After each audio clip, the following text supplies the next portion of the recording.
আর আপনার জন্য শেরবারের মতো দর্জি মাপ নেই, কেউ আমার সাথে যাবে না।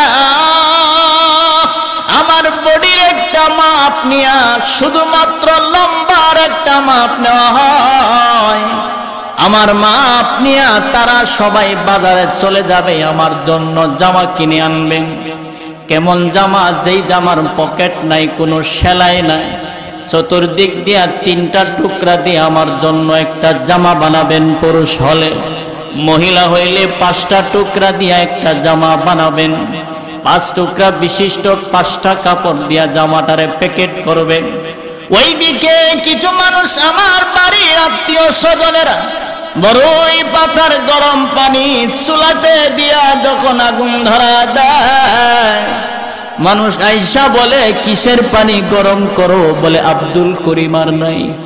আজরাইল যদি আইসা দেখে তুমি গান শুনতে শুনতে ঘুমাইতেছ, ওই সময় কিন্তু জাহান্নাম ছাড়া কোনো উপায় নাই। আপনার মোবাইলে হিন্দি গান আপনি ঢুকায় দেন। আগের মানুষে তো মোবাইল ছিল না, গানও বেশি শুনতো না। তবে যারা গান গাইছে এই গানের মধ্যে কিছু অর্থ খুঁজে পাওয়া গেছে। বর্তমান যে গান আছে এই গানের মধ্যে কোনো অর্থ খুঁজে পাওয়া যায় না। যে গাইতেছে এও বুঝে না, যে শুনতেছে হে বুঝবে তো দূরের কথা, তার 14 গোষ্ঠী কেউ বুঝে না। কথা কয় না? কেউ বুঝে? জোরে কোন বুঝে? না বুঝছে এটার তালে তালে বেড়াও নাচে, ভিডিও নাচে, ফুলাও নাচে, ভুড়িও নাচে। কথা কয় না? কিন্তু আসলে গান বুঝেনি, বুঝে না। এ যুবক, হিন্দি গান আপনি বুঝেন না, তারপরেও আপনি হিন্দি গান মোবাইলে ঢুকান। যদি বলি কোরআনুল কারীম আপনার মোবাইলে ঢুকায় দেন, আপনি বলবেন হুজুর আমি তো হিন্দি গান বুঝি না, কিন্তু গান শুনি মজা লাগে। আমি বলি কোরআন শরীফ যদিও না বুঝেন, আপনি আপনার মোবাইলে কোরআন তিলাওয়াত ঢুকান, শুনবেন, দিলের কান দিয়া শুনবেন, অবশ্যই মজা লাগবে। এক একটা গান শুনলে কমপক্ষে কয়টা করে নেকি হয়? কথা কয় না? কমপক্ষে কয়টা? 10টা, 5টা, একটা তো নিশ্চিত। কি বলেন? 10 মিনিটের 5 মিনিটের এক একটা গান শুনলে যদি আমল নামায় একটাও নেকি দেওয়া না হয়, মুসলমানের ঘরে জন্ম নিয়া কেমনে আপনি গান শুনেন? অথচ আমার আপনার নবী বলেছেন, যদি কোনো মানুষ একবার কোরআনুল কারীমের এক একটা হরফ তিলাওয়াত করেন, যিনি তিলাওয়াত করবেন, যিনি শুনবেন, তিলাওয়াত করনেওয়ালা শুননেওয়ালার প্রতিটা আমল নামায় প্রতিটা হরফের বিনিময়ে 10টা করে নেকি দেওয়া হয়। এক একটা হরফের বিনিময়ে 10টা করে নেকি দেওয়া হয়। কোরআনুল কারীমের মধ্যে আমার আল্লাহ তাআলা এত মজা রাখছেন।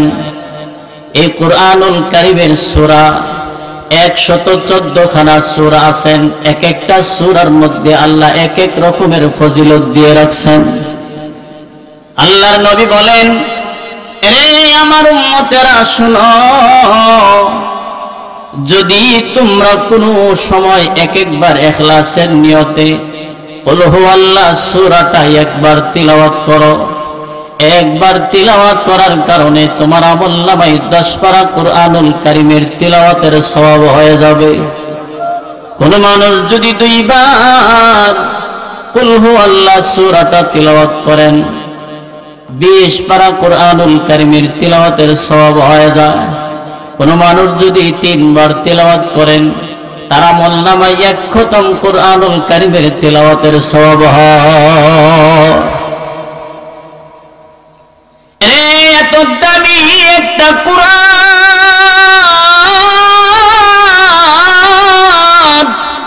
এত সম্মানিত কোরআন তোমার আমার উপরে আমার মাওলায় মহব্বত কইরা নাজিল করলো রে।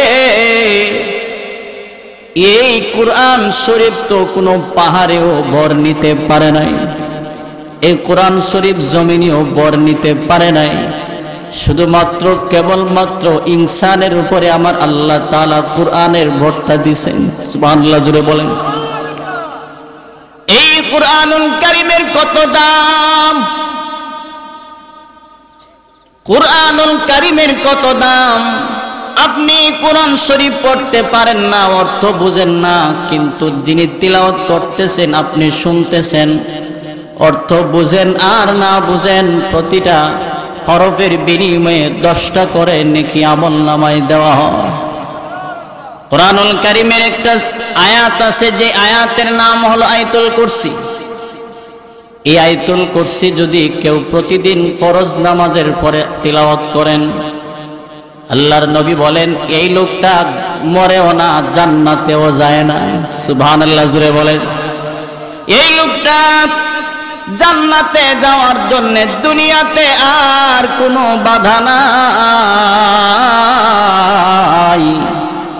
বাধা হইল একমাত্র তার মরণ। সে মরল আর আল্লাহর তৈরি জান্নাতে চলে গেল। আয়াতুল কুরসির ফজিলত আছে না নাই? ওমিয়া, এই কোরআনুল কারীমের কত দাম!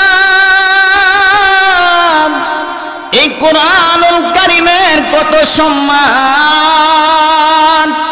যদিও দুনিয়ার একটা নিকৃষ্ট মানুষ হয়ে যায়, যদিও সে গরিব হয় অথবা ধনী হয়, যেই ধরনের লোক হোক না কেন, কোরআনটারে যদি বন্ধু বানায় নেয়, কোরআনের রঙে যদি জীবনটারে রঙিন করিয়া লয়, এই কোরআনের উসিলায় আমার আল্লাহ তাআলা তারে আসমানের জমিনের ভিতরে সর্বশ্রেষ্ঠ দামি বানায়া দেন। হুজুর, আমি তো কোরআন পড়তে জানি না। আমি বলি আপনি পড়তে জানেন না, তবে যিনি জানেন তার থেকে আপনি শুনেন। না পড়তে জানলে একটা ছেলেরে মাদ্রাসায় দেন, অথবা আপনার একটা ভাইরে আপনি মাদ্রাসায় দেন, আপনার ভাতিজা মাদ্রাসায় দেন। বলতে পারেন হুজুর মাদ্রাসায় দিলে কি লাভ হবে? কোরআনের হাফেজ বানাইছি, কি লাভ হইছে? শুনবেননি কি লাভ হইছে? বলেন তো, কোরআনের হাফেজ যারা হইছে তারা দামি না কম দামি? আপনাদের এখানে আশেপাশে হাফিজি মাদ্রাসা আসেনি? কথা কয় না? মনে করেন আপনার একটা ভাই অথবা আপনার ভাতিজা, আপনার ছেলে ছোট সময় 7-8 বছর বয়স, তারে আপনি মাদ্রাসায় দিলেন।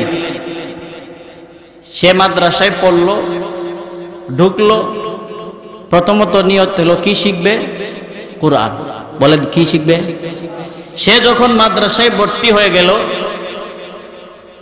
কোরআন শিখার সাথে সাথে তার নামে একটা টাইটেল লাগলো, উপাধি হইল।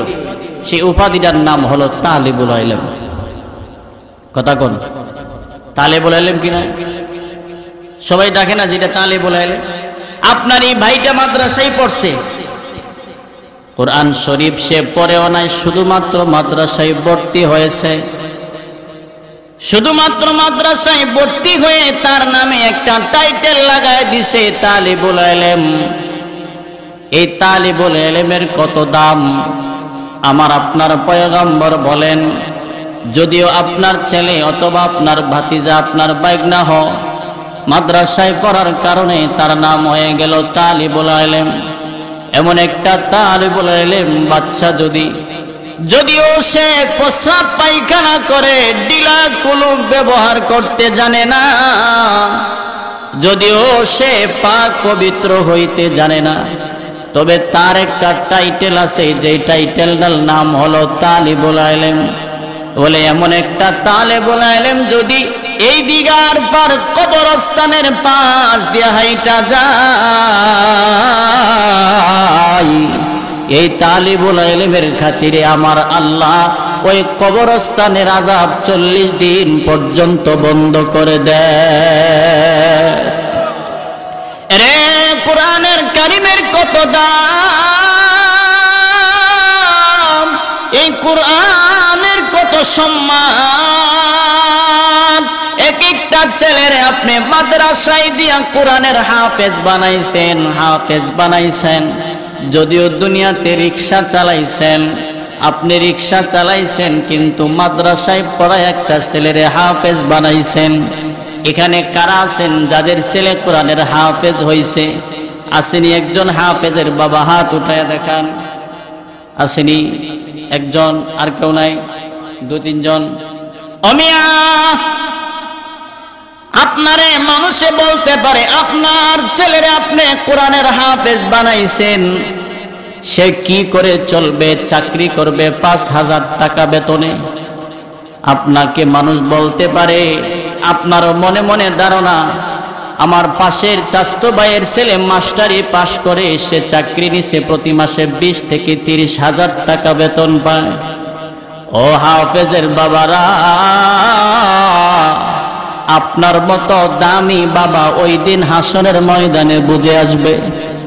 হাসরের ময়দানে ওই দিন আমার আল্লাহ ডাক দিবেন, এক একটা কোরআনের হাফেজদেরকে আমার আল্লাহ ডেকে বলবেন, নবীজি বলেছেন, মান ক্বরাআল কুরআন ফাস্তাযহারাহু ফাআহাল্লা হালালাহু ওয়া হাররামা হারামাহু আদখালাহুল্লাহুল জান্নাহ ওয়া শাফাআহু ফি 'আশরাতিন মিন আহলি বাইতিহি কুল্লুহুম ক্বাদ ওয়াজাবাত লাহুন্না। আমার আপনার নবী বলেন, এক একটা কোরআনের হাফেজ দুনিয়াতে হালাল হারাম মেনে যখন বিদায় হয়ে যাবে দুনিয়া থেকে, হাসরের ময়দানে আমার আল্লাহ ডাক দিবেন, এরে কোরআনের হাফেজ,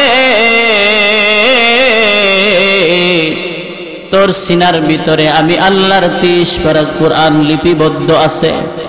আসো, আমি আল্লাহ তোমার এই মুহূর্তে ঘোষণা দিলাম, জান্নাতে চলিয়া যাও, তুমি জান্নাতে চলে যাও। ওই সময় কোরআনের হাফেজ ডাক দিবেন, মালিক,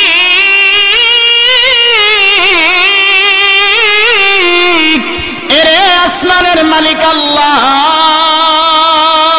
এই মুহূর্তে আমি জান্নাতে, কেমন করে আমি জান্নাতে চলিয়া যাই? আমার আব্বা না দুনিয়াতে রিক্সা চালায় আমারে মাদ্রাসার বেতন দিছে, আমার আম্মা না চিকিৎসার টাকা বাঁচায়, আমার আম্মা না প্রতি সপ্তাহে শুক্রবার আমারে টাকা দিত, আমার আব্বা আমার আম্মারে চিকিৎসার জন্য টাকা দিত, আমার আম্মা সেই টাকা খরচ না করে আমার আব্বার টাকাগুলো আমার মা শাড়ির আঁচলে জমায় রাখছে। আমার মা কষ্ট করে আমারে টাকা দেয়া দেয়। আজকে আমি একা একা কেমনে জান্নাতে যাব? ওই সময় আল্লাহর নবী বলেন, আমার আল্লাহ তাআলা হাসরের ময়দানে হাফেজদের মা বাবারে ডাক দিবেন, রে হাফেজের আব্বা আম্মা কই,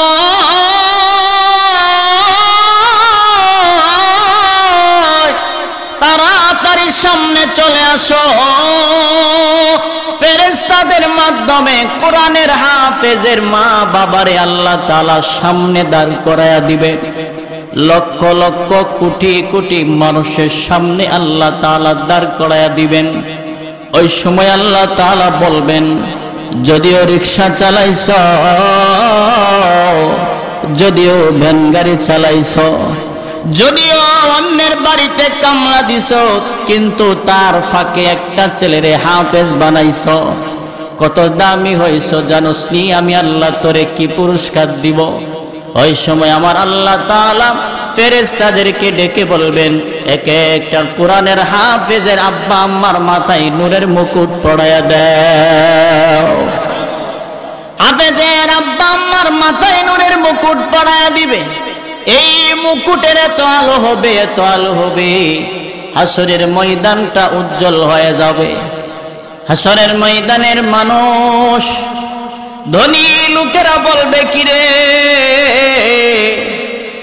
এই লোকটা না আমার বাড়িতে কাজ করত, আমার ঘরে কামলা দিত, আমার জমিতে সে কাজ করছে, আজকে দি সে দুনিয়াতে আমার গোলাম ছিল, আজকে দি হাসরের ময়দানে কোটি কোটি মানুষের সামনে তার মাথায় নূরের মুকুট দেখা যায়। কি এমন কাজ করলো রে, যে কারণে সে এমন দামি হয়ে গেল? ফেরেশতারা ডেকে বলবেন, এরে দুনিয়ার বাদশারা, ও টাকাওয়ালারা, টাকা ছিল কিন্তু ছেলেরে হাফেজ বানাইতে পারো নাই। টাকা ছিল ইঞ্জিনিয়ার বানাইছো, টাকা ছিল আর্মি বিডিআর বানাইছো, কিন্তু কোরআন শিখাও নাই। কিন্তু তোমার বাড়িতে এমন কি লোকটা কাজ করে, তোমার দেওয়ার টাকা দিয়া ছেলেটারে হাফেজ বানাইছে। তার ছেলের সিনার ভিতরে আল্লাহ তাআলার 30 পারা কোরআন লিপিবদ্ধ আছেন। এই জন্য আল্লাহ তাআলা তার আব্বা আম্মার মাথায় নূরের মুকুট পরায়া দিয়া সম্মানিত করেছে। কোরআনের দাম আছে না নাই? জোরে কোন আছে না নাই? ছেলেরে যারা হাফেজ বানাইছেন বলেন তো দামি না কম দামি তারা? জোরে কোন দামি না কম দামি? আরে এই কোরআন তো এত দামি কোরআন, এই কোরআনটারে যারা ধরবে, এই কোরআনকে যারা সম্মান দিবে, আল্লাহ তাআলা তাদেরকে সম্মানিত করে দিবেন। এই কোরআনের সাথে যারা বেয়াদবি করবেন, ইসলামের সাথে যারা বেয়াদবি করবে, আমার আল্লাহ তাআলা মাঝি সারা নৌকার মতো দেশে দেশে ঘুরাইবে, কোনো টাই পাবে না। ঠিক না বেঠিক? জোরে কর। কোরআনের সাথে অতীতে যারা বেয়াদবি করছে, কোরআনের সাথে যারা আদাওয়াতি দুশ্মনী রাখছেন, অতীতের ইতিহাস তালাশ করলে দেখা যায় কাহারই কোনো অস্তিত্ব ছিল না, বর্তমানেও থাকবে না, ভবিষ্যতেও যদি কেউ কোরআনের সাথে বেয়াদবি করতে চায় তারাও ঠিকবে না। কারণ এই কোরআনের জিম্মাদারি স্বয়ং আল্লাহ পাক নিয়েছেন। ইন্না নাহনু নাযালনা যিকরা ওয়া ইন্না লাহু লাহাফিজুন। এই জন্য আমি বলি, আমার আল্লাহ তাআলা 2 নাম্বার বৈশিষ্ট্য বলেন, আরে তোমরা যারা 2টা পুরস্কার নিবা, তোমাদের 2 নাম্বার বৈশিষ্ট্য হলো কোরআনুল কারীমের তিলাওয়াত। তিলাওয়াত করলে ঈমানের পাওয়ার বেড়ে যাবে। আরে যুবক, এই কোরআনুল কারীমটারে যদি বন্ধু বানাইতে পারো, মোবাইলের গান আপনি বাদ দিয়া কোরআনুল কারীমের একটা সূরা আপনি তিলাওয়াত ঢুকায় দেন, রাতের বেলায় হিন্দি গান না শুইনা কোরআন শুনতে শুনতে ঘুমায়া যায়।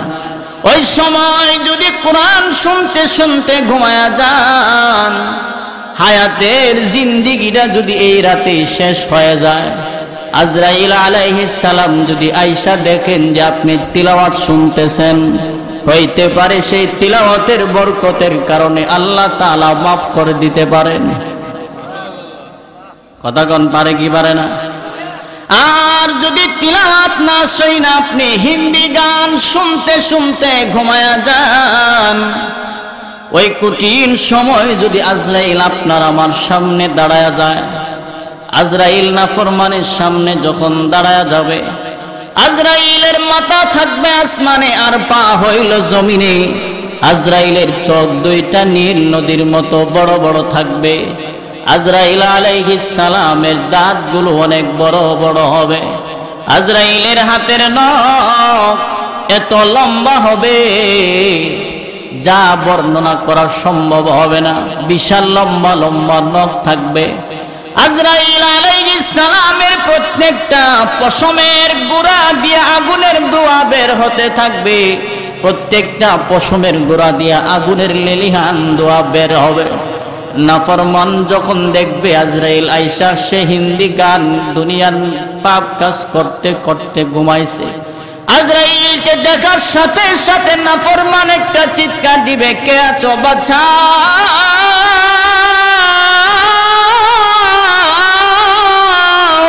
কে আছো তোমরা, আমারে বাঁচাও, বাঁচাও বাঁচাও বলে নাফরমান একটা চিৎকার দেয়া দেয়। চিৎকারের সাথে সাথে নাফরমানের কলিজাটা ঠাস ঠাস করে ফেটে যায়। ওই সময় পানির তৃষ্ণার্ত এমন হয়ে যায়, আমার আপনার নবী বলেন, ওই সময় নাফরমানের মুখে যদি তামাম দুনিয়ার পানি ঢেলে দেওয়া হয়, সাগর মহাসাগর উপসাগর আটলান্টিক মহাসাগরের পানিও যদি তার মুখে ঢেলে দেওয়া হয়, তারপরেও পানির তৃষ্ণা নিবারণ হবে না। কষ্ট কম হবে না বেশি হবে? কথা কয় না? ওই সময় আজরাইলকে দেখে মানুষ পলায়ন করতে চাবে, তার রূহ পলায়ন করবে। আর যদি কোরআনটারে বন্ধু বানা, দুনিয়াতে কোরআনটারে যারা বন্ধু বানায় নেবেন, এই মানুষ যখন দুনিয়া থেকে বিদায় হয়ে যাবে, এই দুনিয়ার কোনো মানুষ আপনার আমার কাজে না আসলেও কোরআন আপনার আমার কাজে আসবে।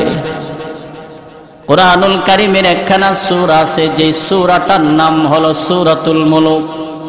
তাবারাকাল্লাযী বিয়াদিহিল মুলক। এই সূরাটা 29 নম্বর পারার প্রথম নাম্বার সূরা। আল্লাহর নবী বলেন, এই সূরাটা যেই ব্যক্তি প্রতিদিন রাতের বেলায় যেই ব্যক্তি এই সূরাটা তিলাওয়াত করবেন, ওই লোকটা দুনিয়া থেকে বিদায় হওয়ার পরে যখন তার বন্ধু বান্ধব কাজে আসবে না, ওই সময় কোরআন তার কাজে আসবে। সুবহানাল্লাহ, জোরে বলেন না? আপনি আর আমি যেদিন দুনিয়া থেকে বিদায় হয়ে যাব, আজরাইল আলাইহিস সালাম নিয়ে গেলাম, কিন্তু আমার মা মূলত আমার জন্য কান্দে না, আমার মায়ের জন্য। আমার জন্য কান্দে না, নিজের জন্য কেমনে কান্দে? বাইরে এখানে একটা বোঝার বিষয় হলো, মা তো অবশ্যই নিঃস্বার্থভাবে ভালোবাসে। তবে আপনি একটু চিন্তা করে দেখেন, মা যখন কাঁদবে জিজ্ঞাসা করা হবে কেন কাঁদো? বলবে আমার ছেলেটা প্রতিদিন বাড়িতে আইসা আমারে আম্মা আম্মা কইয়া ডাকতো, মাসে মাসে ছুটি পাইলে আমার জন্য পান সুপারি মিষ্টি মিঠাই নিয়ে আসতো। আমি আর কার চেহারাটা দেখব? বলেন তো, আসলে কি আমার জন্য কান্দে না মায়ের জন্য কান্দে? কথা বুঝে না? আমার স্ত্রী যদিও আমারে ভালোবাসে, যেদিন আপনি আর আমি দুনিয়া থেকে বিদায় হয়ে যাই, স্ত্রীও ঘরের এক কোনায় বসে কান্না করবে। কিন্তু যদি জিজ্ঞাসা করা হয় কেন কান্দ? বলে আমার স্বামীরে আমি মহব্বত করতাম, ভালোবাসতাম। একটা কাপড় কথা বললে, একটা কাপড়ের কথা বললে আমারে 2টা কাপড় দিছে।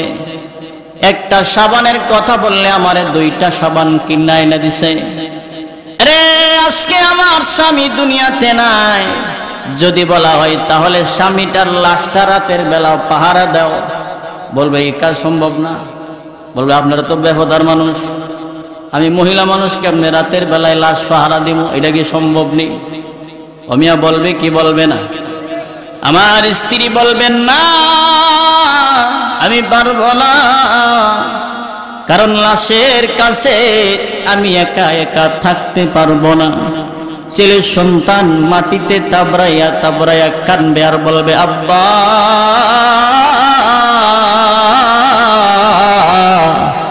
ও প্রাণের বাবা গো, আর কারে আমরা বাবা বলে ডাকবো? আরে আমি আর আপনি দুনিয়া থেকে বিদায় হয়ে যাব, ওই সময় আমার আত্মীয় স্বজন সবার চোখে সুখের কান্না, সবার চোখে সুখের পানি চলে আসবে। আমার বন্ধু বান্ধব সবাই মিলে আমার মরণের খবর যখন শুনবে, ওই সময় তারা 2 ফোঁটা চোখের পানি নিয়ে চলে আসবেন। চোখের পানিগুলো মুছবেন, আর আমার লাশটারে নাম ধরে আর কেউ ডাকবে না, লাশ বলে ডাকবে। আমারে তখন শেষবারের মতো দেখার জন্য চলে আসবে। আমার আত্মীয় স্বজন থেকে কিছু মানুষ দৌড়ে এসে বলবে অনেক লম্বা সময় হয়ে গেছে, তাড়াতাড়ি বাঁশ কাইটা আনো। কিছু মানুষ জারের বাঁশ কাটার জন্য চলে যাবে। যদি জারে বাঁশ না পাওয়া যায়, বলবে তাড়াতাড়ি বাজারে দৌড়াও। এরে এত সকালবেলা কেমনে যাব? বলে দোকানদারের বাড়িতে যা, বাঁশ কাটার জন্য সবাই বাঁশ আনার জন্য কিছু মানুষ রেডি হয়ে যাবে। একদল মানুষ আইসা আমার একটা বডির মাপ নিবে, লম্বা একটা লাঠি দিয়া অথবা চিকন একটা ফিতা দিয়া অথবা রশি দিয়া আমি কতটুকু লম্বা, আমার একটা লম্বার মাপ নিবে।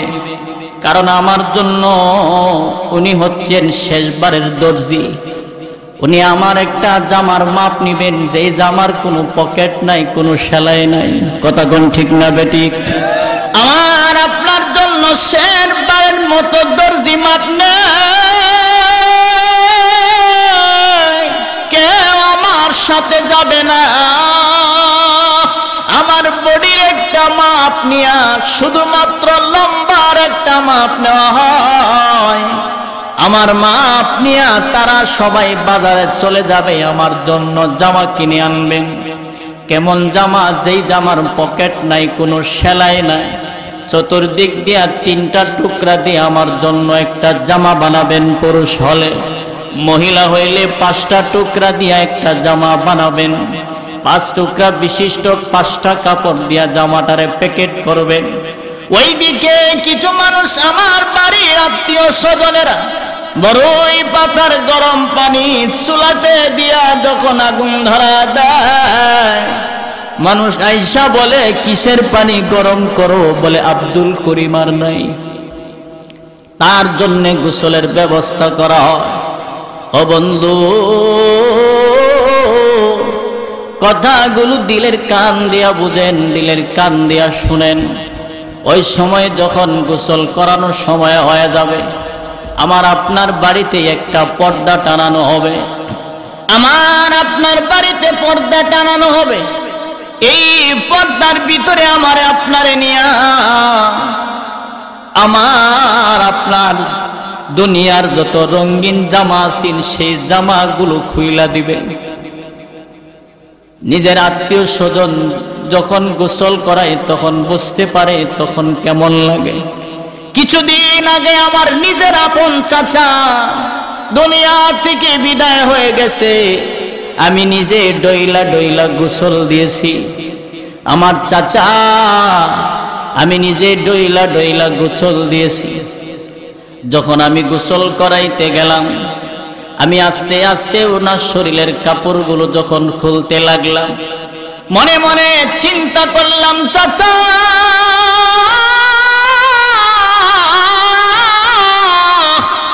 দুনিয়াতে থাকা অবস্থায় আমার সামনে তুমি কত রং বেরঙের কাপড় পরিধান করেছ, আজকে নিজের হাতে তোমার শরীরের সমস্ত কাপড়গুলো খুইলা দিতেছি। নিজের হাতে নিজের কাকারে গোসল করাইলাম।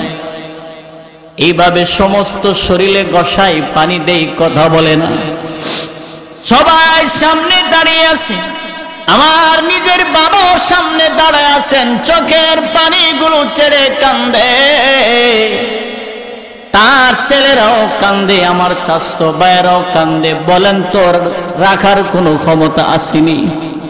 জোরে বলেন আসেনি? না, ওই সময় কেউ আপনারে আমারে রাখতে পারবে না।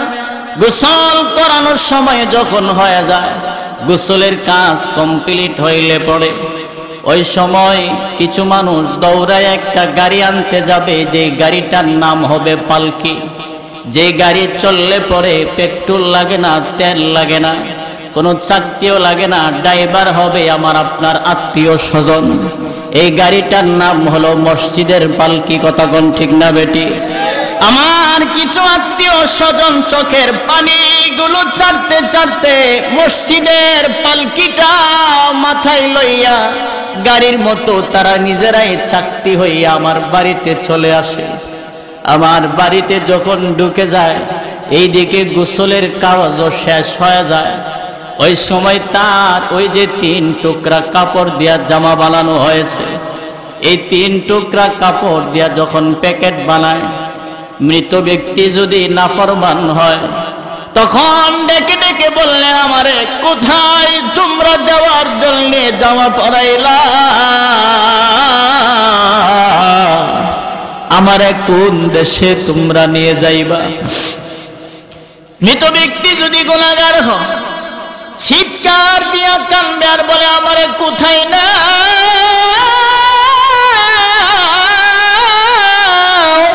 এই কবরে আমার জন্য 99টা সাপ, এই কবরের ভিতরে আমার জন্য জাহান্নামে জাহান্নামের আগুন, না তোমরা আমারে নিও না, কিন্তু তার কান্না কেউ শুনবে না। ওই সময় প্যাকেট করে যখন পালকিতে উঠায় দেওয়া হয়, এবার মৃত ব্যক্তিটা বলেন, হাই রে নিমক হারামের দলেরা, আমার আত্মীয় স্বজন কেউ আমার সাথে আসে না। ওই সময় যারা তারে পালকিতে উঠাইয়া 4 জনে 4 কান্দি নিয়া, সাথে আরো আত্মীয় স্বজন ধরে কি ধরে না? এজরে কোন ধরে কি ধরে না? 4 জনে 4 কান্দি নিয়া যখন ধরে, এইভাবে যখন তারে কবর দেশে নিয়ে যাওয়া হয়, ওই সময় মৃত ব্যক্তিটা মনে করে দুনিয়াতে যারা ছিল সবাই আমার পর, এই যারা আমার খাটিয়াতে ধরছে তারাই হইল আমার আপন। হাঁটতে হাঁটতে যখন কবর দেশে যায়, গুনাহগার হইলে নিষেধ করে আমারে নিও না, নেককার হইলে পরে বলে আমার তাড়াতাড়ি আমার বাড়িতে পৌঁছায়া দে। সুবহানাল্লাহ জোরে বলে। বলে সবাই আমার পর, যারা আমার খাটিয়াতে ধরছে তারাই হইল আমার আপন। এইভাবে যখন সবাই মিলে আস্তে আস্তে হাঁটতে হাঁটতে তার আসল বাড়ি কবরস্থানে যখন নেওয়া হয়, এই কবরস্থানে যখন নিয়ে যায়, কবরের নিজের নিকট আত্মীয় হইলে 2 থেকে 3 জন মানুষ কবরের ভিতরে নামে।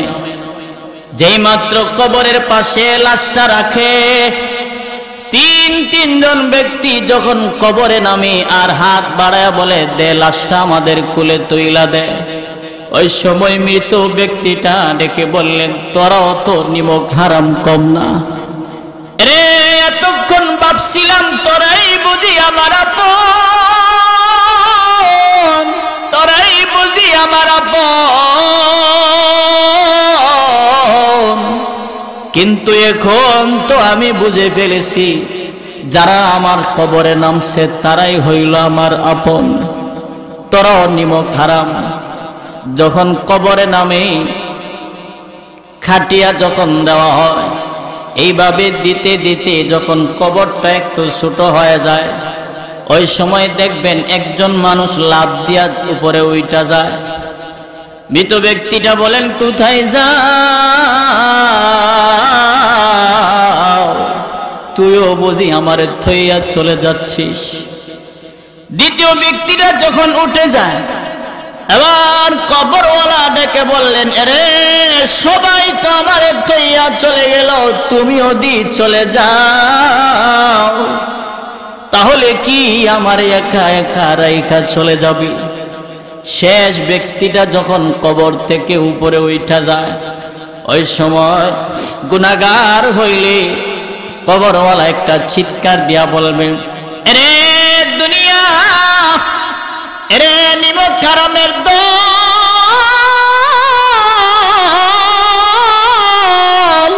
আমার একা তৈয়া তোমরা কোথায় যাও?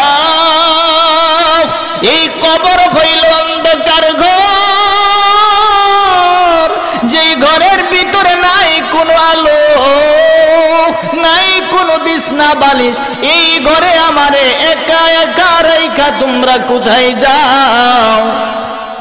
কবরওয়ালা তখন চিৎকার দিয়া কান্দে, কিন্তু বলেন তো ওই সময় কেউ তার কান্না শুনেনি?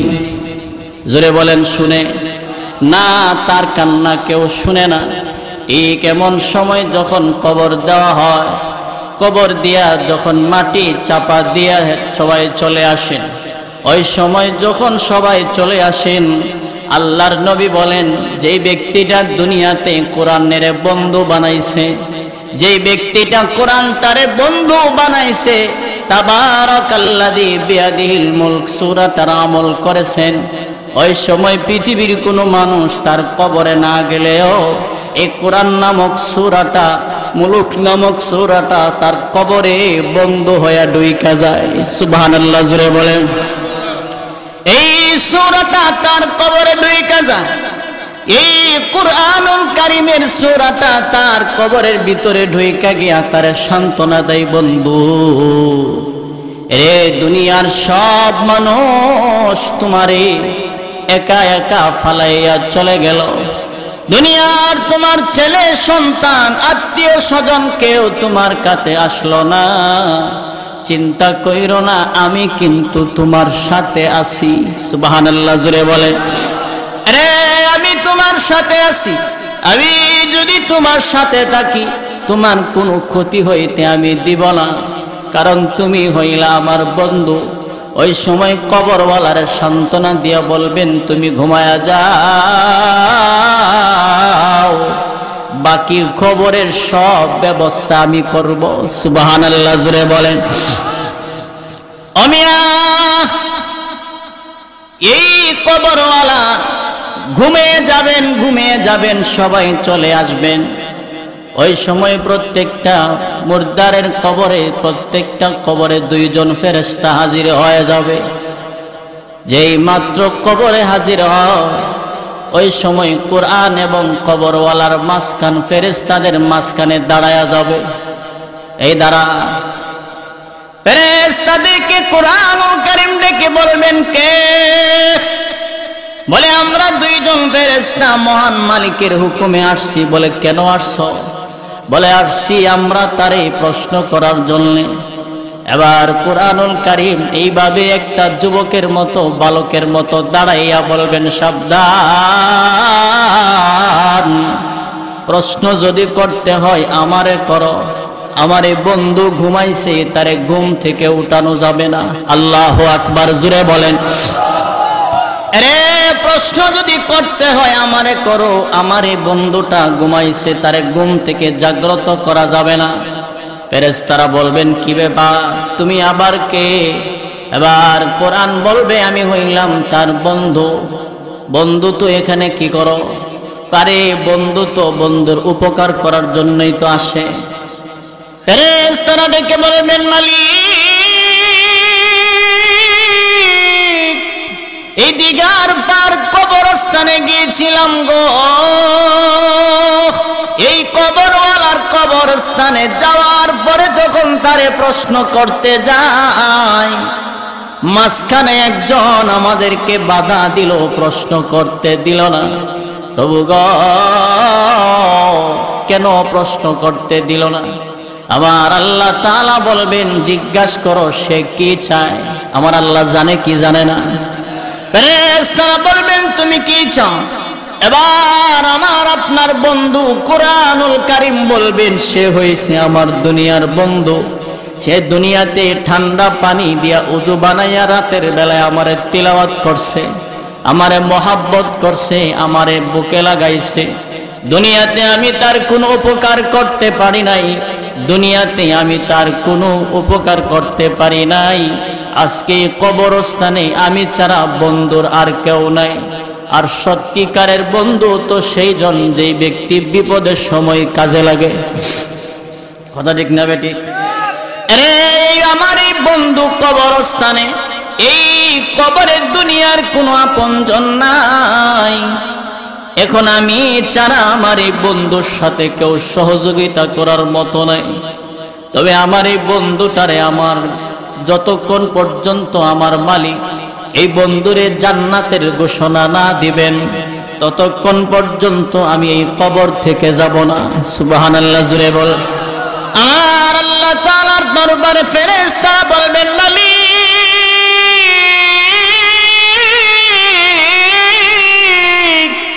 ওই বান্দাটারে জান্নাতে দেওয়ার জন্য বলে গো,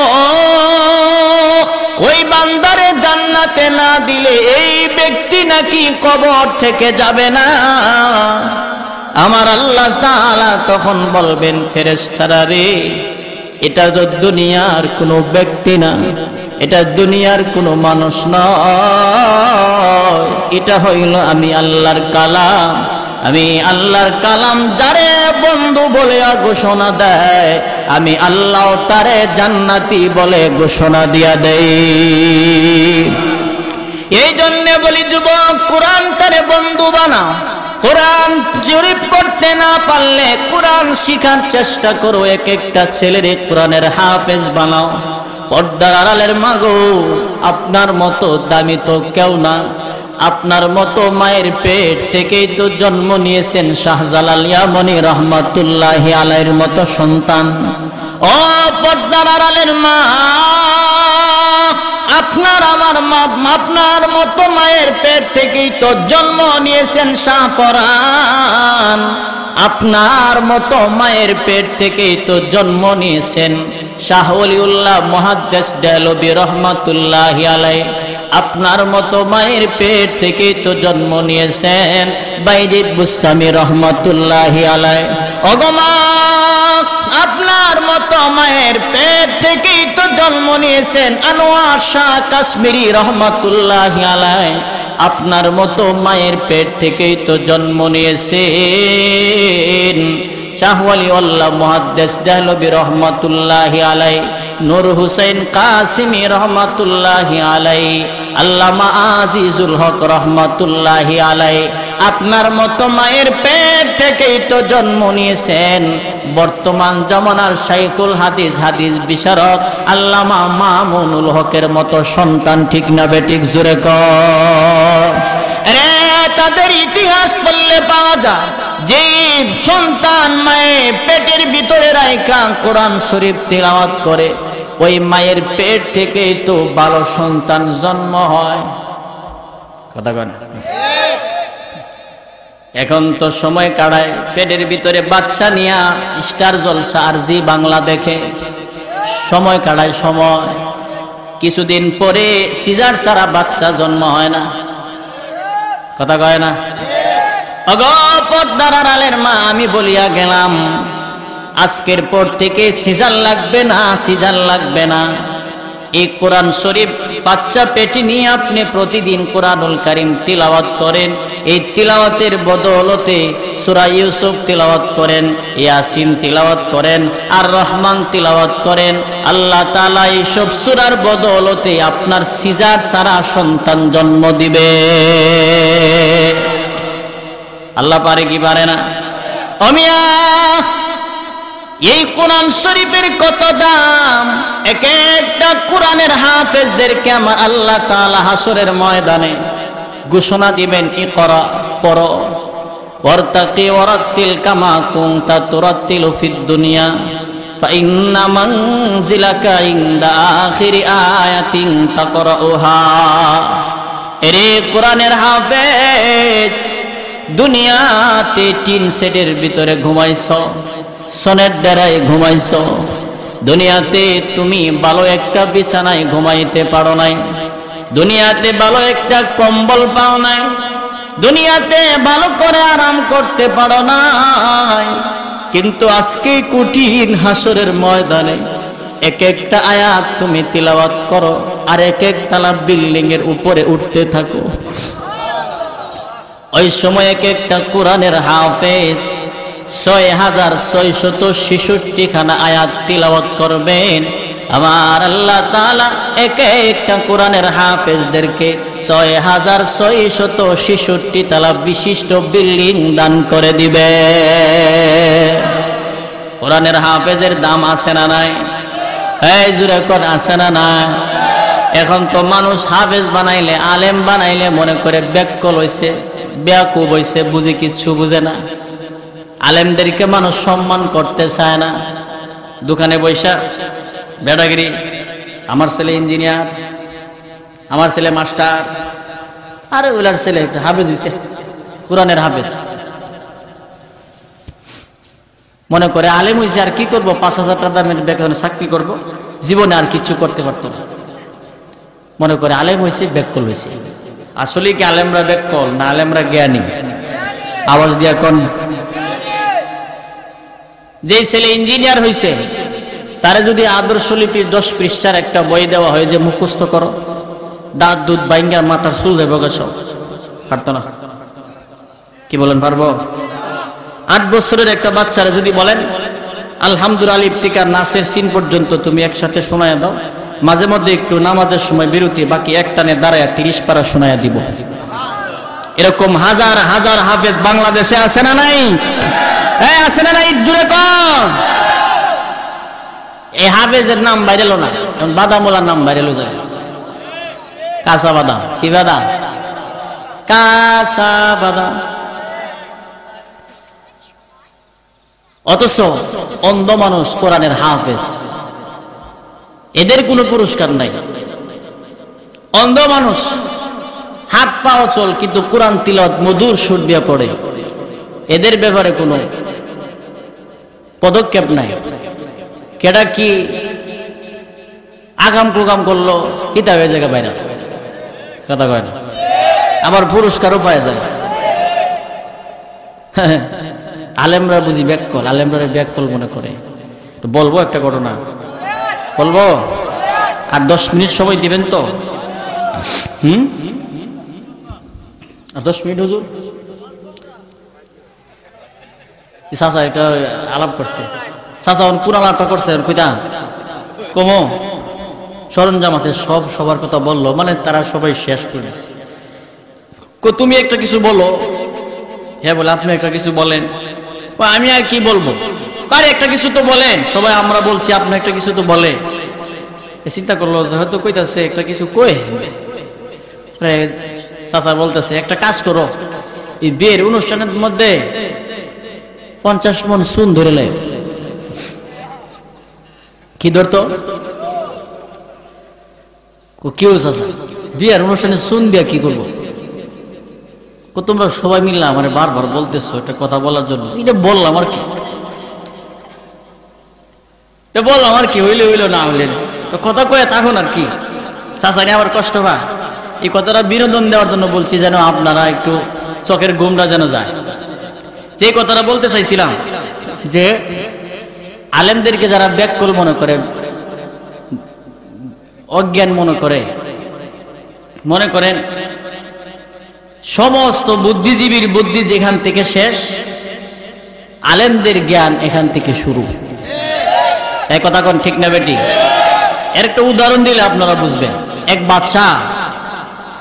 এক বাদশা ঘোষণা দিছে যে আমার রাজ্যে যদি কেউ কোনো নতুন খবর আমারে শোনাইতে পারো, তাহলে আমি আমার রাজ্যের অর্ধেকটা তোমার নামে লিখে দেব। সুবহানাল্লাহ। ও দেখি এও সুবহানাল্লাহ। এক লোক সুবহানাল্লাহ জানে, আলহামদুলিল্লাহ জানে, কিন্তু কোনটা কোন জায়গায় বলবো এটা অনেকেই জানে না। কি বলেন, কথা ঠিক না বেটি? যেমন এক লোকের কাছে গিয়ে বললো, চাচা তোমার তো ছেলে হয়েছে, নাউজুবিল্লাহ।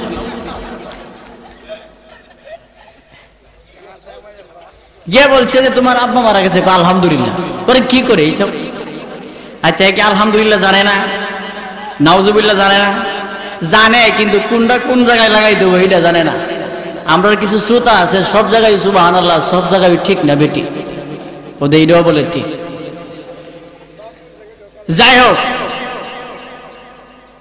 বাদশা ঘোষণা দিছে নতুন খবর কেউ শোনাইতে পারলে রাজ্যের অর্ধেকটা লিখে দেওয়া হবে। বাদশার উজির যারা আছেন, বাদশা আমরা কয়েকজন মিল্লা বাজারে যাই, কোকেরে আপনার লাগে 2টা হাঙ্কি কিনা আনে। কোকের লেগা আপনি যে ঘোষণা দিছেন, 2 ব্যক্তি আইসা 2টা নতুন খবর দিব। 2টা নতুন খবর দিলে প্রথম নতুন খবরে অর্ধেক সম্পদ যাবে, দ্বিতীয় খবরে পুরাটা যাবে। তখন তো আর আপনি বাদশা থাকবেন না, আপনার রাস্তায় বয়ে তো ভিক্ষা করার ছাড়া কোনো উপায় নাই। এই জন্য আমরা কয়েকজন মিলে আপনার জন্য হাঙ্কি কিনে আনতাম চাই। কয় রাখ, তোদের মতো আকল জ্ঞান লইয়া বুদ্ধি লইয়া তো আর আমি বাদশা হইছি না। কতে কি করবেন? যারাই যে খবর আমারে শুনাইব, আমি শুনুম, শোনার পরে শেষ পর্যন্ত ফাইসালা দিব যে এইসব আমি জানি, এসব আমি শুনছি, তাহলেই তো আর নতুন খবর হইতো না। আরে বাপরে, বাদশার তো বুদ্ধি আছে। ঘোষণা দিছে, এই আমাদের বাদশা বলিয়া দিছে নতুন খবর কেউ শোনাইতে পারলে রাজ্যের অর্ধেকটা দেওয়া হইবে। এই ঘোষণা পায়া আর্মি, বিডিআর, ওসি, ডিসি, জ্ঞানী গুণী যা ছিল, বৈজ্ঞানিক, সকল বুদ্ধিজীবী, কিছু বুদ্ধিজীবী আছে না সাদো মাল নাই, হেরাও হয়েছে, সব লাইনে দাঁড়াইছে। লাইনে সবাই দাঁড়াইছে।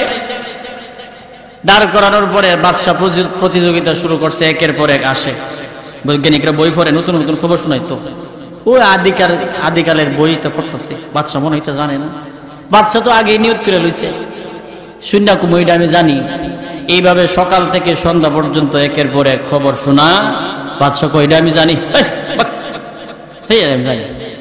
মনে করেন আসরের নামাজ পড়া আপনাদের এই মসজিদের ইমাম সাহেব হুজুর সরল সুজা না, হুজুর আলেম মানুষ, সরল সুজা মানুষ, হাইটে যাইতেছে, যে জিজ্ঞাসা করে কেউ এখানে এতগুলো মানুষ কেড়ে কুটের দি মুড়ে, আরে আপনি যান, এতগুলো মানুষ কেটে আপনি জিজ্ঞেস করা লাগবো, আপনার কাছে কৈফিয়ত দেওয়ান লাগবো।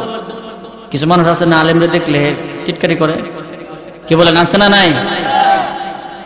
সারা দুনিয়ার মধ্যে কোনো আওয়াজ নাই, মসজিদে আয়া টাইসের মধ্যে গোসা দিয়ে কইব ইমাম মসজিদ নিলে খার ঘুমা, কথা কয় না,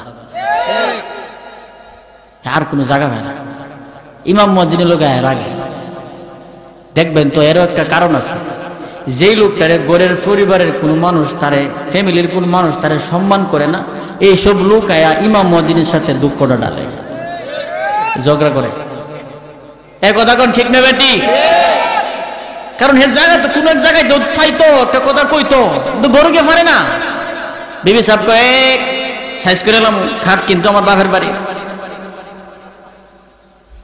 চিকিৎসকটা কিন্তু আমার বড় ভাই বিদেশ থেকে দিচ্ছে, মনে রাখো। চিন্তা করে না, বেশি তিরিং বিরিং করে লাভ নাই, পরে আর হুতাইতো না, বাইরে রাখবো।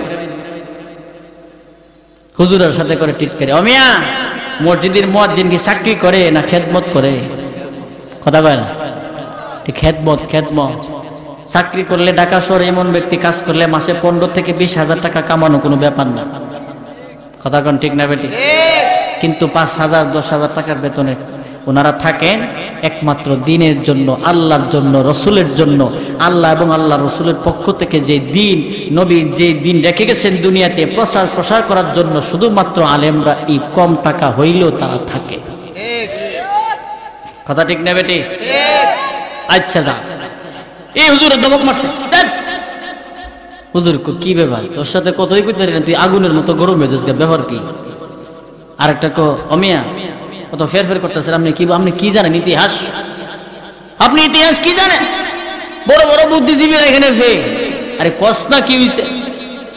কইছে বাদশা কইছে নতুন খবর যদি কেউ শুনাইতে পারে রাজ্যের অর্ধেকটা দিব। ইমাম সাহেব হুজুর কইতেছে এটা আমার লাগে কোনো ব্যাপার না। মনে করছে আলেম মানুষ, বেকল মানুষ, ইতিহাস জানে না। আরে নতুন খবর শুনাইতে গেলে ইতিহাস লাগে না, আলেমরা হাজার হাজার খবর তৈরি করে, কতক্ষণ ঠিক না বেটি? কারণ এদের মাথার মধ্যে আল্লাহ তাআলা আলাদা একটা কম্পিউটার লাগাই দিছে, এটার র্যাম কত আল্লাহই ভালো জানে। 8 জিবিও না 16 জিবিও না, এটার র্যাম যে কত একমাত্র আল্লাহ পাকই ভালো জানে। পরে কইল বাদশা কইছে নতুন খবর শুনাইতে পারলে রাজ্যের অর্ধেকটা দিব। হুজুর মনে মনে কইছে তুই একটা চান্স পাইছি, আর কত চাকরি করুক, ইমামতি করুক, সভাপতি আমারে দমক মারে, আর থাকতাম না। লাইনে কারা হয়েছে, দূর থেকে কিছু বুদ্ধিজীবী কইতেছে আজগা মোল্লারে সাইজ করাবো যদি কোনো কিছু না কইতারে। এইভাবে যাইতে যাইতে যাইতে যাইতে ইমাম সাহেবের পালা চলে আসছে। ইমাম সাহেব কাছাকাছি গেল, যাওয়ার পরে বাদশা দীক্ষা, ও হ্যাঁ দেখছো নি কারবা। শেষ পর্যন্ত ইমাম সাহেব হয়ে পড়ছে মোল্লা রাগ হয়ে গেলাম, অনেককে গালি মারে, টিটকারি করে কি করে না? মোল্লা রাগ হয়ে যারা গালি দাও, চিন্তা করে দেখো এই মোল্লা যদি তোমার দাদার বিবাহ না করাইতো, তোমার বাবা যার সন্তান তুমিও যার সন্তান হইতা, কথা কয় না? বাচ্চা ক 5,000 টাকা দামের বেতনে চাকরি করে মজা লাগে না, হলাইছে আমার রাজ্য নিত, টিটকারি করতেছে। হুজুর লাইনে দাঁড়াইছে, এই মেয়ে কেন আসছেন কোন? হুজুর কত ফাল পারিস না, নেমতা নতুন খবর লয়েছি। বাদশা মনে মনে বলতেছে যে তোর থেকে কত বড় বড় খবর বৈজ্ঞানিকরা ফেল গেছে, আর তুই নতুন খবর লয়েছ, বল কি বলবি? তখন হুজুর কানে কানে গিয়ে বলতেছে নতুন খবরটা হইল আমার আব্বা যে আপনার থেকে 50 কোটি টাকা হইতো, এটা আপনি জানেননি। বাদশা চিন্তা করলো যদি কই জানি তাহলে তো দেওয়ান লাগবো, আর যদি বলি যে বলে জানি না, তখন তো নতুন খবর হইব রাজ্যের অর্ধেকটা নিব, না জানলে নতুন খবর হইতো না, কথা কয় না? বাদশা চোখ দুইটা বন্ধ করে মাথা এই দেবো নেই না এই দেবো নেই, দূর থেকে বৈজ্ঞানিকরা কইতেছে, বড় বড় সান্দে শিলারা বলতেছে কিরে বাদশার মাথা দিয়ে তবদা লাগিয়ে গেছে, ব্যাপার কি? মোল্লা কি কাম করলো? এই মোল্লা কি কাম করলো? তখন চিন্তা করে বাদশা মনে মনে শেষ পর্যন্ত তোর কাছে খাইলাম ধরাটা, এখন হিসাব মিলাইতেছে রাজ্যের অর্ধেকটার মূল্য বেশি না এর বাপে যে টাকা পাইতো এই টাকার বেশি। হুজুরের খবর নিতে দুই সাইডে দুইটা কইতেছে বাদশা যে কোনো একটা ফয়সালা দিলা নাই তো খবর যদি আর একটা কথা হইলে পুরো রাজ্য নিব গা, তাড়াতাড়ি ফয়সালা দেয়। একটা খবর দিয়েছে তো অর্ধেকটা নিব গা, আরো যদি নতুন আরেকটা খবর দেয় তাহলে তো পুরোটা নিব গা, আর তৃতীয়বার দিলে তো পরে আমরা সহ নিব, আমরা এই কাম করতে তাড়াতাড়ি আপনি ফয়সালা দেন। বাচ্চা চিন্তা করছে যাক রাজ্যটা দিয়ে লাভ নাই, টাকা দিয়ে দিয়ে আমি তো জানি তোমার আব্বা যে টাকা হয়তো বলে জানে, জানলে দিয়া দেন, আমার আজানের সময় গেছে আমি যাইতাম না, জানলে দিয়া দেন। ও বাদশা কয়েক কাজ করো, চেক লিখা দিয়া দাও।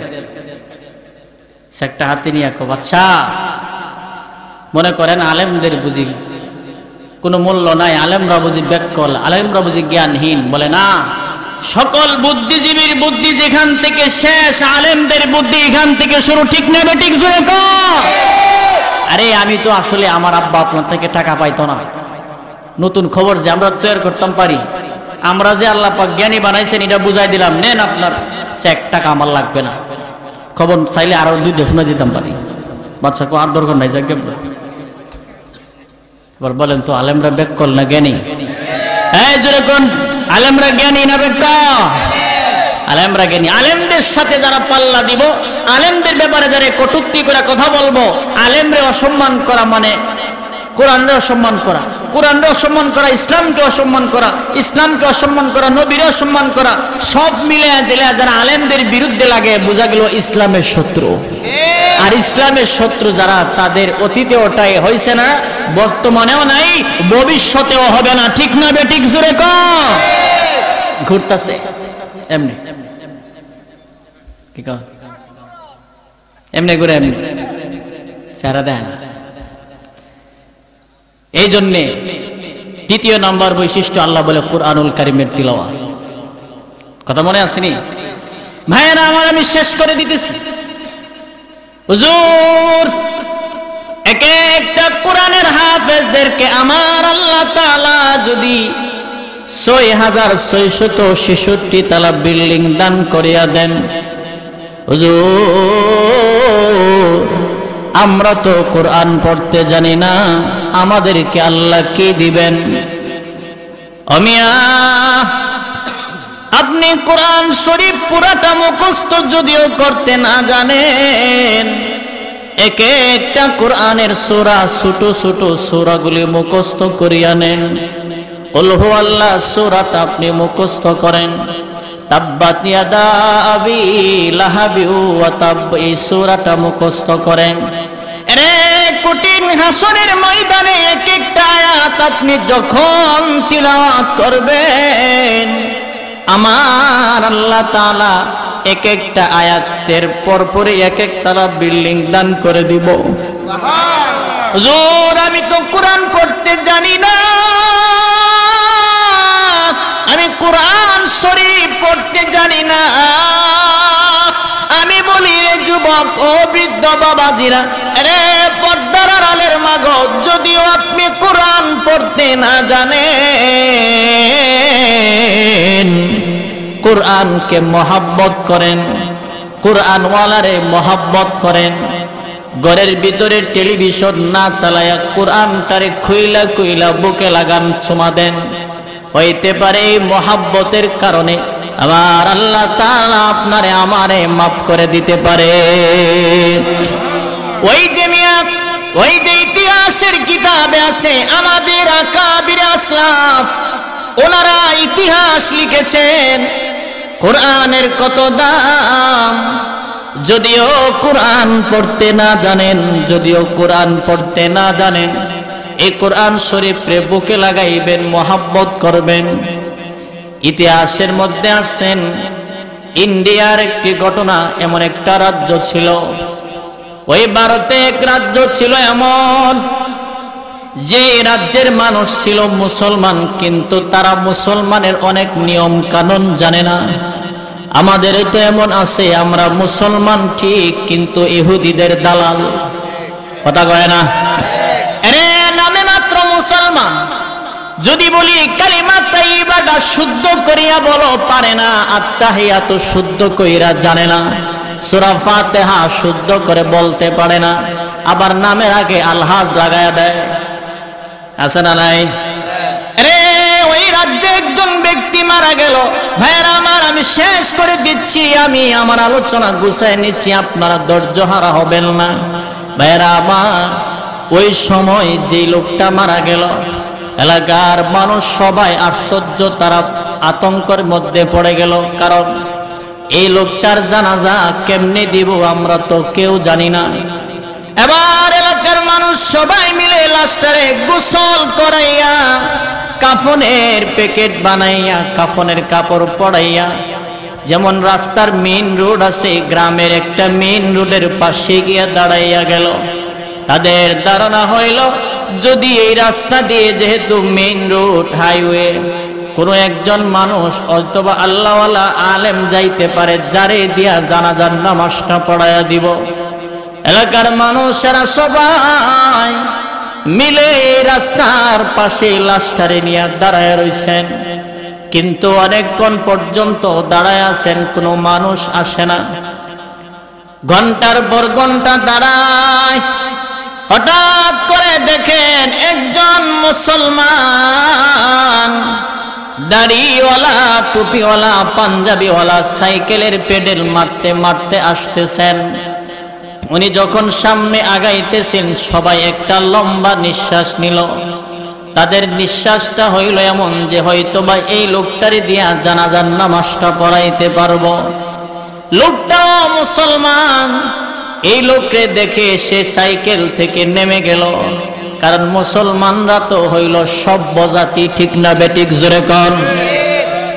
রিক্সা সাইকেল থেকে নেমে গেল। সাইকেল থেকে যখন নামলেন, উনি নেমে হাঁটতে হাঁটতে তাদের সামনে চলে আসলেন। সবাই ডেকে বললেন, ভাই আপনি আসছেন, আমাদের একটা উপকার করেন। বলেন, কি উপকার? বলে, ওই যে দেখেন লাশটা লইয়া ঘন্টার পর ঘন্টা দাঁড়ায় আছি, কোনো মানুষ আসে না। আমরা নিজেরাও জানাজার নামাজ দিতে পারি না, জানাজা পড়াইতে পারি না। আপনি একটু জানাজার নামাজটা পড়াইয়া কবরের ব্যবস্থাটা করে দিয়ে যান। ঠিক এমন সময় ওই লোকটা বলেন, ও সমাজের মানুষেরা, আমি তো চাকরিতে চলে যাব, আমার সময় হয়ে গেছে। গ্রামের সব মানুষ বলেন, ভাই রে, আপনি যদি জানাজার নামাজটা না পড়ায়া দেন, তাহলে তো আমরা এই মুহূর্তে, আপনি যদি জানাজার নামাজটা না পড়ান, তাহলে আমরা এই মুহূর্তে লাশটারে কাফনের দাফনের ব্যবস্থা করতে পারবো না। আল্লাহর বান্দা মুসলমান, মুসলমান মুসলমানের জন্য দয়া আর মায়া আছে না নাই? এই জোরে কোন আছে না নাই? এইভাবে তার মনটা, দিলটা নরম হয়ে গেল। ঠিক এমন সময় জানাজার নামাজটা পড়ায়া দিলেন। ভাইরা আমার, এই ঘটনা বলা আমার উদ্দেশ্য না, আমি বলতেছি এই কারণে, কোরআনুল কারীমকে মহব্বত করলে গো, আমার আল্লাহ তাআলা যে কত বড় ইহসান করেন, কেমন করতে পারেন। জানাজা কমপ্লিট, এলাকার মানুষ সবাই তার সামনে দাঁড়ায়া বলেন, ভাই এই লাশটারে কবরে কেমনে রাখবো আমরা জানি না, আপনি যেহেতু আসছেন লাশটারে কবরে নামায়া দিয়ে যান, কারণ আমরা নিয়ম কানুন আমরা ভালো করে জানি না। সবার আবদারে লোকটারে কবরে নামায়া দিলেন।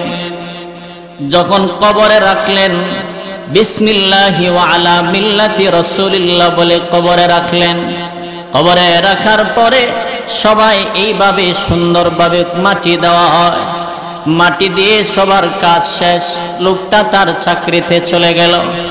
যেই মাত্র চাকরিতে অফিসে ঢুকছেন এমনি তখন হেড অফিস থেকে আওয়াজ আসছে, আওয়াজ যে আজকে যারা নিজের card, NID card, certificate show না করবা তাদের চাকরি থেকে বহিষ্কার করা হবে। লোকটার সাথে সাথে পকেটে হাত দিলেন, হাত দিয়ে দেখেন আর তার এনআইডি কার্ড, সার্টিফিকেট নাই। চিন্তা করেন, আই রে এই কার্ড আমি এখন কোথায় পাবো? মনের মধ্যে চিন্তা। ওই যে রাস্তায় আসার সময় একজন মুসলমান ভাইরে কবরে রাখছিলাম, হয়তো বা সে কবরে রাখার সময় আমার কার্ড পড়ে গিয়েছে। দৌড়ায় আবার সেই গ্রামে চলে গেলেন, গিয়ে দেখেন কিছু মানুষ আস্তে আস্তে বাড়ির দিকে রওনা দিচ্ছেন। এবার আগন্তুক লোকটা গ্রামবাসী রে সবাই রে জমাইত কইরা বলেন, ভাই আমি তো একজন আগন্তুক মানুষ ছিলাম, চাকরিজীবী মানুষ ছিলাম। আমার একটা ধারণা হইল, আমি যখন অফিসে গেলাম আমাদের অফিসার আমাদের কার্ড দেওয়ার জন্য বলছেন, সার্টিফিকেট দেওয়ার জন্য, কিন্তু এই কার্ডটা তো আমার পকেটেই ছিল, আমি খুঁজে পাই না। আমার সন্দেহ যেন আপনাদের এই কবরটার ভিতরে আছে। একটু আগে যে কবরে আমি লাশ রাইখা গিয়েছিলাম, এলাকার মানুষ সবাই সিদ্ধান্ত নিল সে যেহেতু আমাদের উপকার করছে তারও একটা উপকার আমাদের করা দরকার। কারণ এই চাকরি চলে গেলে তার অধীনে অনেক পরিবার আছে, কেমনে চলাফেরা করবে? এবার সবাই মিলে মিশে তার এই কার্ড দেখার জন্য সবাই সিদ্ধান্ত নিল কবরটা খনন করা হবে। এবার গ্রামের মানুষ মিলে সবাই কবরের পাশে চলে গেলেন।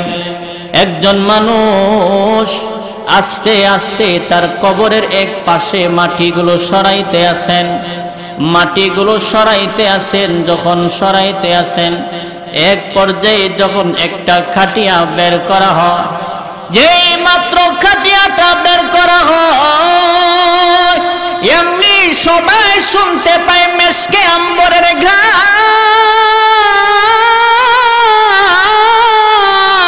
এই কবরের ভিতর থেকে মেশকে আম্বরের গান, যেই গ্রানের মাধ্যমে পুরা এলাকা মুখরিত হয়ে যায়। সবাই আশ্চর্য হয়ে গেল, কিরে এমন গ্রাম তো জিন্দিগিতে আমরা অনুভব করি নাই। এইভাবে যখন বাঁশের খাটিয়া উঠানো হয় এমনি তখন ওই যে আগন্তুক ব্যক্তিটা তার কার্ড আছে কিনা দেখার জন্য চলে গেলেন। যেই মাত্র কবরের পাশে গেলেন এমনি তাকায় দেখেন কবরের ভিতরে আর মাটি না,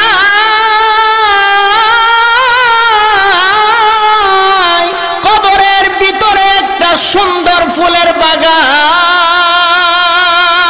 এই বাগানের ভিতরে মেশকে আম্বরের গ্রান। এই গ্রান বাগানের উপরে তার আইডি কার্ড এইভাবে ঝুলে আছে। সুবহানাল্লাহ, জুড়ে বলেন। আর নিচে নাই। এইভাবে প্রত্যেকটা কবরটার ভিতরে সুন্দর ফুলের বাগান, বাগানের ফল গাছের উপরে এইভাবে কাঠটা ঝুলে আছেন। হাতে নিয়ে তাড়াতাড়ি কবর বন্ধ করে লোকটা চিন্তা করলো, হাইরে নিজের হাতে লোকটারে কবরে আমি রাইখা গেলাম সরাসরি মাটির ভিতরে। একটু পরে আইসা দেখলাম তার কবরে জান্নাতের বাগান। লোকটা কি এমন আমল করছে রে,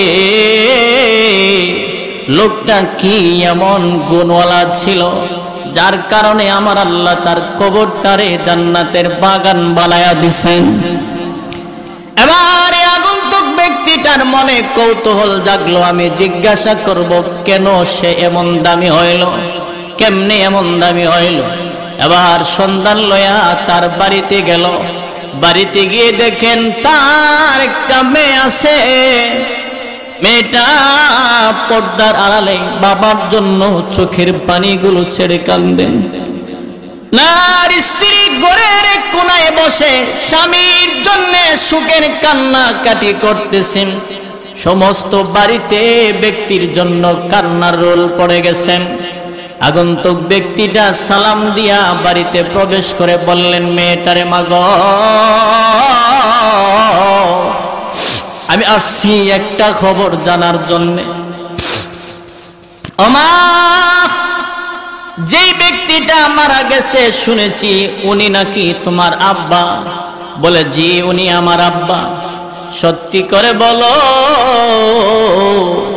তোমার আব্বা কি এমন আমল করত যে আমলের কারণে তোমার আব্বার কবরটারে জান্নাতের বাগান বানায়া দিল? মেয়েটা বাবার কথা স্মরণ হয়ে গেছে, ঠোঁট দুইটা কাঁপতেছেন, চোখের পানিগুলো ঝর্ণার মতো ছাড়ে আর বলে, হুজুর আমার আব্বা কোনো আলেমও ছিলেন না, আমার আব্বা কোনো মুফতি মুহাদ্দিসও ছিলেন না, আমার আব্বা কোনো মসজিদের ইমামও ছিলেন না, আমার আব্বা ছিল গো একজন দিন মজুর মানুষ। আমার আব্বা দৈনিক কাজে যাইতেন, তবে যখন আজান দিত আজানের সাথে সাথে মসজিদে যাইত। আমার আব্বা শুধু তাই নয়, আমার আব্বা রাতের বেলায় দেখতাম একটা কাজ করত, সকাল বেলাও আব্বা মাঝে মধ্যে করত। বলে, কি কাজ? বলে, ওই যে আমাদের তাকিয়ার উপরে একটা বই আছে, একটা কিতাব, আমার আব্বা সেই কিতাবটারে লইয়া এইভাবে বুকে জড়াইয়া আসমানের দিকে তাকাইয়া ডাকতো আর বলতো, আরে আসমানের মালিক,